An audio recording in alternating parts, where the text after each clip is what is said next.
Okay, with Colin Dominio, Last Houseboat is the short film, played at the documentary film festival. It is 30 minutes, and it's a documentary about a houseboat in Rhode Island, correct?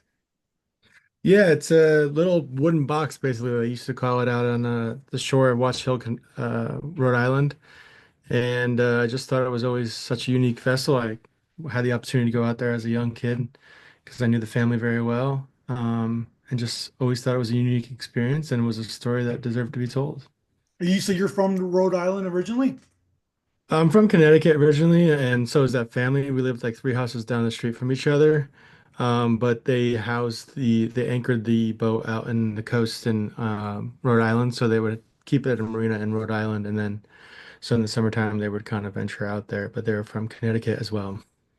Gotcha. And so, okay, so you're a filmmaker. You made a couple films, and when do you decide to reach out to this family and make a film about them in the houseboat? Yeah, I mean, I think that's the thing. I wanted to make a story for years with them, and I had some footage from like 2016, so it's been almost a decade in the making. And the family was always trying to keep it low key because they were kind of in a precarious situation out there as far as what permissions they had and who knew about it and who knew them. There's So regulations, I guess, in creating this boat, I guess, right? yeah, they were kind of grandfathered in, but Yeah. they didn't want to ruffle any feathers if they didn't need to. So the father especially didn't necessarily want to make any videos or broadcasting promotional pieces about this boat, and that was kind of the silver lining of, unfortunately, when they had to destruct it, was he was more willing to talk about the story. So it wasn't until 2022 when unfortunately they had to part ways with it, and that was when we really could really tell this story. Okay, so you kind of go into parts about about the evolution of this houseboat. So you kind Mhm. of like at the beginning you give us a historical aspect of it. So what just tell like give us a little teaser. What was his motivation to make this houseboat? The dad. Yeah, I mean, he says in the doc, he kind of flips off the camera. He said that it was a way for his father to kind of, say, screw you, pardon my French, but I'm still here. Because originally they were uh, they're, I think they call them fish buggies or um, that they're originally in the 60s where they would kind of convert cars to be able to go onto the beach in the sand and fish out on these beaches. It Dune started in buggies? Like dune Yeah, buggies? yeah, they were dune buggies, kind of, but they were oriented. It was all around fishing. So they started in Yeah. Cape Cod and all on the eastern coast there, and they would come down. But gradually they started kicking them off the beach because they were ruining beaches.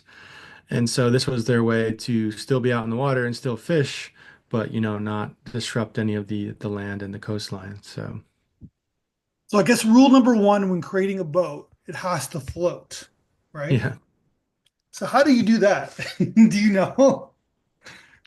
yeah. Well, originally they got the boat that they had now for 50 that they had in 50 years that we featured had pontoons. It was originally had pontoons on the sides of it and like metal steel pontoons and or it was aluminum, I think. And it didn't last long in the salt water like that, so they replaced it and put a wooden deck on it, and then they put styrofoam blocks in between the supporting beams of the raft. So as long as it was floating, it would never sink that way. So you're friends with the family growing up. Were like the kids are you around the same age as the kids as their kid? Yeah, so they had two boys. One's my brother's age. My brother's 4 years older than him, so they were kind of close, similar to that age. And then Matt is in the same. He's the same, about the same age as me, and we were the same grade in, through high school. We went to high school together, and we were very close as far as hanging out in the neighborhood in our communities out there on the Is East he the one Coast. doing the tour in the movie? Yeah, he's that's footage is from 2016. That's what I mean. We originally filmed some of that stuff for a different project. Um, and I'm glad we did because they kind of took the hospital apart and I had no idea about it until I saw footage and photos of it. And I told him I'm like, save everything, save everything. So I'm glad we had that archived. And yeah, that's Matt, the younger son there that was taking us through the boat. Yeah, with the notorious beer in his hand. Well, Yeah. that. Yeah, he always had a drink in his hand. So that's like some of the PG versions of the footage that we shot, you know. So So okay, so they slept in the houseboat, like they and there's oh yeah, like a I slept out there a week at a time sometimes as well in the summertime. They were out there, you know, I mean, at least every weekend in the summertime. And then there were some years that Ken, the father, talks about that he was out there for summer, like a whole summer. So he would stay out there and his family would come out on the weekends and he would just stay out there. And Matt, his son, actually had the similar experience. And I got to see him a couple times when he was out there for one summer because he taught sailing in Stonington, Connecticut, which is right on the border in Rhode Island where they were. And so he would just take his boat, his center console out to go sailing during the day and come back and stay there at night for the whole summer. So he was out there for several months. so they have like there's like a stove, I guess, right? Yeah, it was a three or two burner stove, I think, a very small primitive stove. They Fridge. had, yeah, they had a fridge. It wasn't like an electric fridge. It was just kind of almost like an ice box to keep stuff cold, but it was insulated. And then a water system that was from gravity fed from up top for their sink. They could take sun showers outside.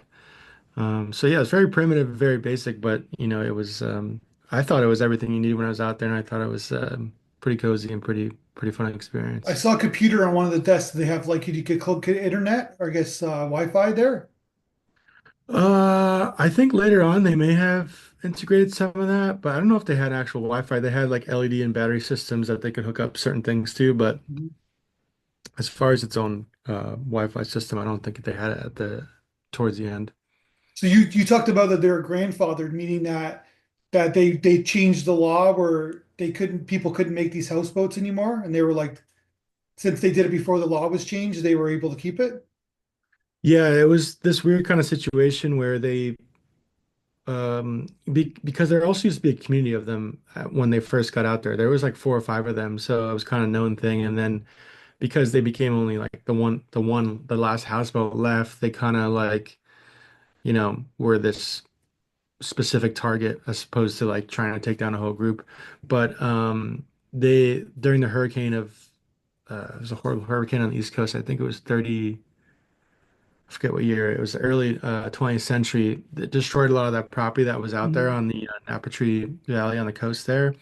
And there was a gentleman who owned some of the property that grandfathered in the houseboats, quote unquote, grandfathered him, supposedly. Yeah. They had a certain amount of rights to property, like a certain feet distance out from the coastline, that they were allowed to stay out there. And then it wasn't until, you know, some people started challenging them on it or they had to figure out where they could put their mooring that there was no documentation on it. So they had to, you know, But move they're that. not, there's no like, the houseboat's not affecting the environment. It's not hurting the animals or anything like that, right?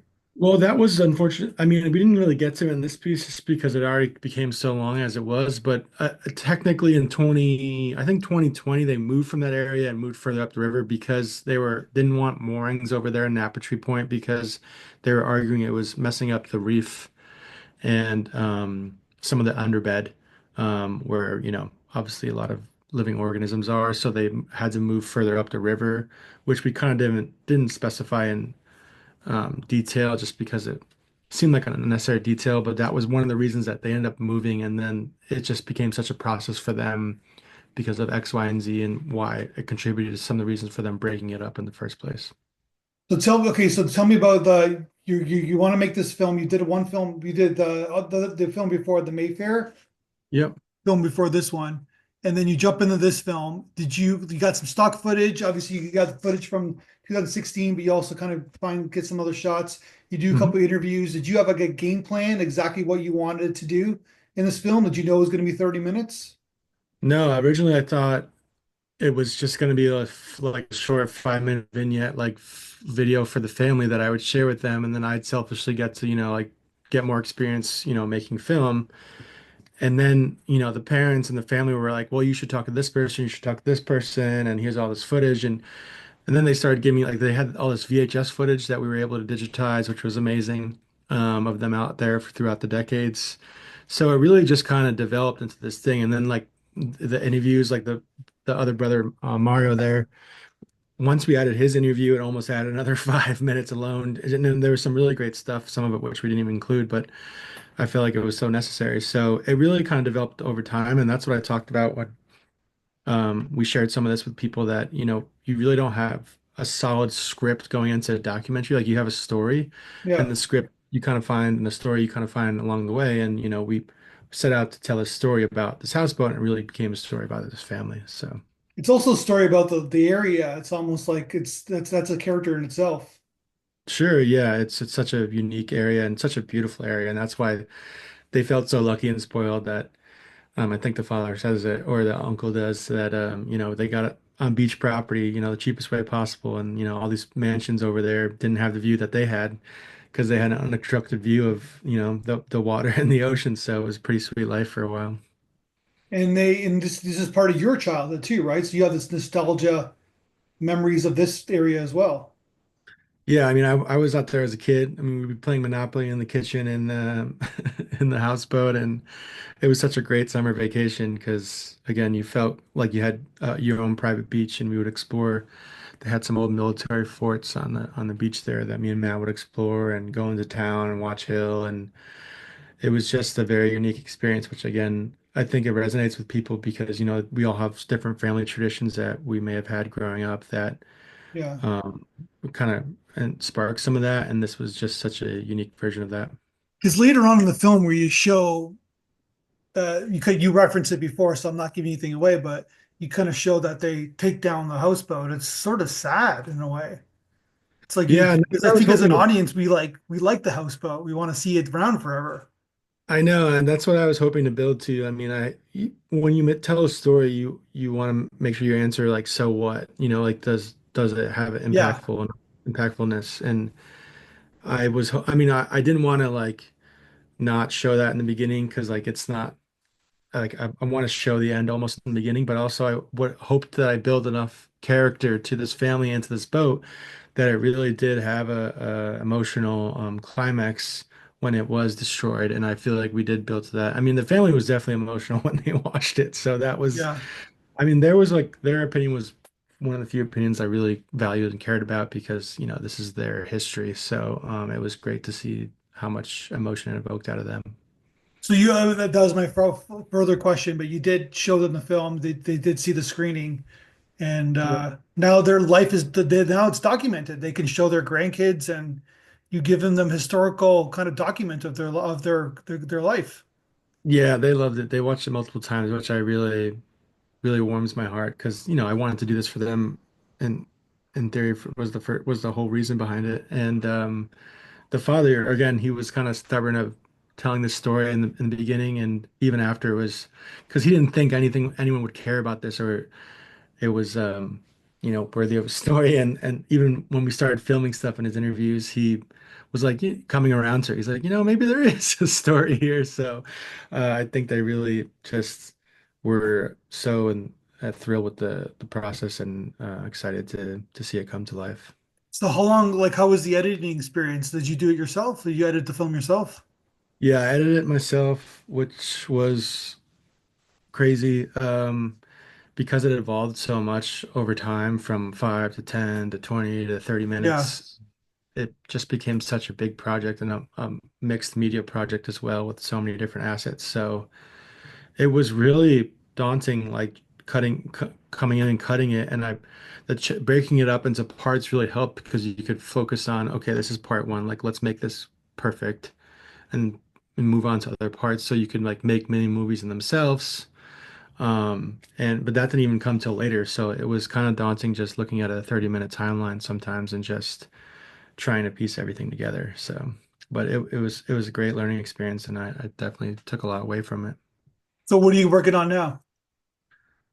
A lot of stuff, doing a lot of writing and I'm part of a program with CBS where we'll be making a 5-minute video for a nonprofit company, but I'm really excited to push my next short film that I want to do some crowdsourcing for that is involved more with my faith and some community aspects, people in my faith.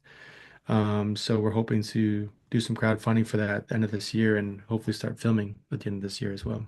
And your faith is? Well, I'm a Catholic, but it's more about being Christian and possibly the people and leaders that we look up into our church struggling with faith and having the same problems that we face as humans. So it's really a piece about that and as being a human and having those themes of faith as well. So Are you based in California now? yeah, I'm out of Long Beach, so still LA County, but yeah, we're over here on the West Coast, and that was one of the main challenges with the last houseboat because the family and everyone is from the East Coast, so it was a lot of coordinating with that as well. Great. So before we leave you, we always ask people a fun question like what movie they seen the most times in their life. And you mentioned Blues Brothers, but you also mentioned Yeah, Grease. And you yeah, seem like a pretty relatively young guy. yeah. These are older movies. I don't think they were even, I'm assuming they weren't even around when you were born. I'm sorry. No, I'm sure yeah, you weren't even born yet when they came out. yeah. I've talked about how my dad would always show us some Turner Classic Movies. And so I'm like an old soul at heart with my music and maybe my advice and my choices in movies. But it was like a movie I remember watching with my family. And my brother did the whole Blues Brothers act. And it was just such a cool, I don't feel like they could make a movie like that just because they just happened to be able to have all these artists and stars involved in it. And the car chases, like it has everything. And of course, it's a hilarious comedy with John Belushi and Dan Aykroyd. So, um, yeah, I kind of have some weird takes like that. I have some more modern ones, but that's probably one of the ones I watch the most and will definitely just watch the whole thing if I see it's on TV. Well, it's a musical, but it's also an adventure movie, and of course, it's also a comedy as well, right? Yeah, for sure. And it's just, I read how during that time period, a lot of these musicians were out of work, so they were just able to be like, "Yeah, sure, I'll do this." It's because it's like Aretha Franklin and Ray Charles and James Brown and like all these awesome musicians. Which like today, like to do, I feel like it would be so expensive, you know. Oh, So, that car chase sequence, like without oh yeah. CGI. Yeah, I think they use like 100 cars, like crashed cars, it's crazy. So Yeah. People should just watch Blues Brothers movie just for the ending car chase sequence because it's so crazy, right? yeah, and it's a lot of that stuff is influencing some of my writing too, because like just the comedic amount would they escape from police and stuff like that. It's just it sticks with you. So And you know who the gentleman was in the end of the movie, right? The cameo when they go to the permit office, who that yeah, was? was it Spielberg or who Yeah. was it? Yeah, it Yeah, it was was Spielberg. Spielberg. Yeah, Yeah. when he just happened to be around too. They're like, hey, you Well, want because to? they made a movie with him, with Yeah, Spielberg. Spielberg tried to do a comedy, and it didn't work because nobody's seen it. But they basically the Aykroyd and Belushi were about to do a movie with Spielberg right yeah. after that movie. So then he came in and did a cameo. What was it like the last? What was that movie called? It was right after Jaws, Yeah, and it it kind of was a movie right after Jaws that was a big bomb. I'm yeah. gonna find it in 1 second, but And stay that's with when me. he teamed up with Lucas for was it Lucas for Indiana Jones? Because he's like, I need some new material. Was Who, shortly after. Spielberg? Yeah. No, I think he did. I think he did E.T. before that. Yeah. Well, no, maybe you're right. Maybe Raiders of the Lost Ark. But yeah. Anyway, I'm gonna try to find that movie. But yeah. So, but yeah, Blues Brothers, John Landis, like really kind of a funny movie. It is called 1941. Oh yeah, that's it. Yep. So they tried to make a movie about like after the World War II when they resolved that conflict with the Nazis. It's like everybody's coming home, right? And then Right, basically right. they made it was like it just didn't. I tried to watch it, it just does not work. Oof. Yeah, that's rough. Well, it's good to know that. I mean, everyone, even Spielberg, has moments where they have to try again. So Yeah. it's not just for average day people. It's also for geniuses like him too. It's like not everything works. You got to rework it. So Just to big clarify, he did Jaws, then he did Close Encounters of the Third Kind, then he did 1941. So he did two monster, huge success movies, and then he yeah, tried to comedy, which didn't work. And then he went back to Raiders, and then he did Raiders and then E.T., which then his legacy was back on track. yeah. I remember hearing that people were worried after he did 1941. It's like crazy that it just takes one bad movie for people, really to just be Mhm. like, do we trust this guy? It's like I'm glad they did. So Well, you see that all the time with directors, right? They give them a big budget, like 30, 40 million, even now. Like if you don't hit on that movie, you're going back to television. Yeah, and Happens it's a all the time, right? business at the end of the day, so I understand it, but you got to still believe in what you do and your work. So and hopefully Yeah. have some fun with that along the way. But these are first world problems, we should say. Yeah, yeah, First very, world career very, problems, right? They're doing very okay. fortunate, yeah, to do what we do. So, and thank you for taking the time. It's been a really great interview. Sorry Yeah, for man, any. it's like a really cool film. I'm glad you're able to do that. You saw an opportunity to make a cool, like I said, it's so interesting because he's so close to it, the dad, but it's so unique, right? Like you said, it's like this is real prime real estate, and he just makes his own boat and puts it in the water. Can't get away, Yeah, can't do that now, right? In today's world. yeah, it's a very unique experience. And there's some similar people like, oh, I've seen some of these boats other places, but the location and where it was, they were the last one left, and it was very unique to their family and to their experience. So, All right, man, let's talk again when you make your next film. sounds great. I appreciate you taking the time. It's been great.